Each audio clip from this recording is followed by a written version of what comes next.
August 15 முதல் தமிழக வெற்றிக் கழகத் தலைவர் விஜய் முழுமையாக அரசியல் களத்தில் இறங்க இருப்பதாகவும், முதல் கட்டமாக 3 நகரங்களில் ரோட் ஷோ நடத்த இருப்பதாகவும், அதன் பின்னர் தமிழகம் முழுவதும் சுற்றுப்பயணம் செய்ய இருப்பதாகவும் கூறப்படுவது பெரும் பரபரப்பை ஏற்படுத்தியுள்ளது. வெகத்தலைவர் விஜய் மீது இதுவரை முன்வைக்கப்பட்ட ஒரே குற்றச்சாட்டு அவர் களத்தில் இறங்கி மக்களுக்காக போராடவில்லை என்பதுதான்.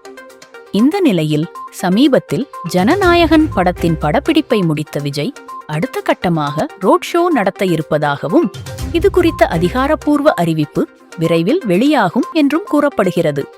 இந்த ரோட் ஷோவை தொடர்ந்து அவர் தமிழகம் முழுவதும் சுற்றுப்பயணம் செய்ய இருப்பதாகவும், குறிப்பாக பெரும்பாலான கிராம மக்களை கவரும் வகையில் இந்த சுற்றுப்பயணம் இருக்கும் என்றும் கூறப்படுகிறது.